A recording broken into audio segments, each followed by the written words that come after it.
It looks like a home improvement project. Like finally finishing the basement. But this is much more personal.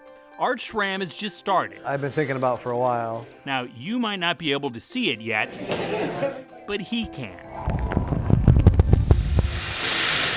This is how he and his partners craft a hobby into a way of life. Welcome to Wingnut Brewing Company in Altoona. Eventually, this is the CEO. A friend of mine used to call me a wingnut just because I like to have a good time and make people laugh. So this is your nickname? It's my nickname, but it's changed over the years. Kind of like his taste in beer. After a few years of brewing his own beer with buddies at home, experimenting, sharing sips with friends, he now wants everyone to have a drink. This room here is going to be our brewing area. Schramm let us see his vision. Back there will be an insulated room that will house our fermenters. If only construction could be this fast. We're building a walk-in cooler back here. And of course, the bar. The 3-compartment sink will be right in here.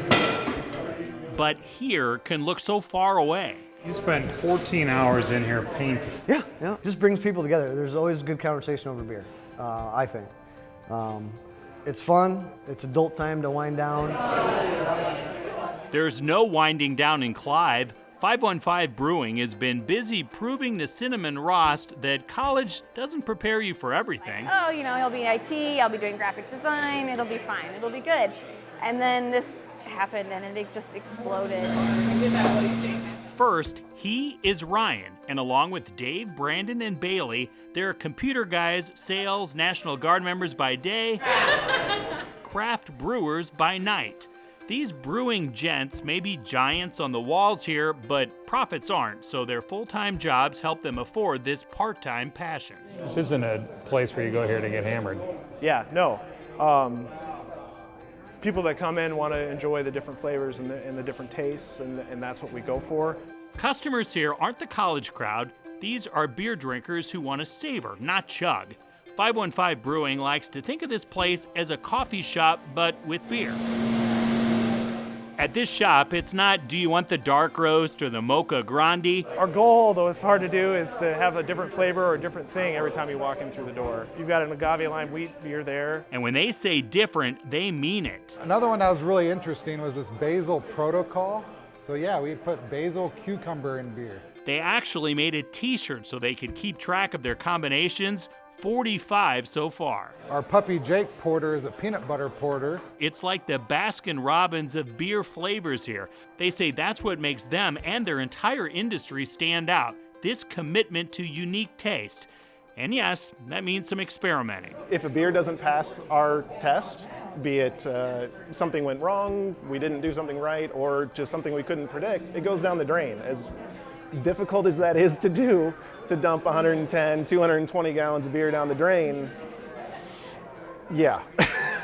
You might assume that they think about failure a lot more often than just after a bad batch. After all, we counted at least 50 craft breweries in our state right now, a lot of them opening in the last couple of years. That's a taste explosion that means hundreds of new options. But if this keeps up, won't we have oversaturation and more beer choices than customers to fill the seats? Well, actually, the industry wants to double its current share of 10% of the overall beer market by 2020, so they're not worried. All that competition doesn't bother you? Not at all. Not at all. I mean, craft beer in general is still a very, very small set of the overall market share.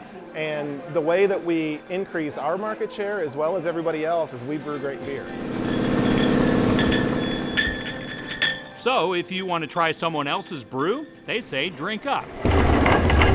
Larger craft breweries like Confluence and Exile in Des Moines have already enhanced what's expected and created new flavor following.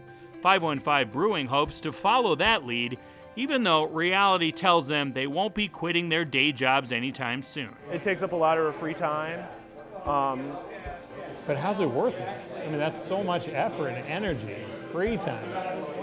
It's worth it to me when I see people come in and have a great experience and I talk with them with the beer and they say, this is like the best IPA I've ever had.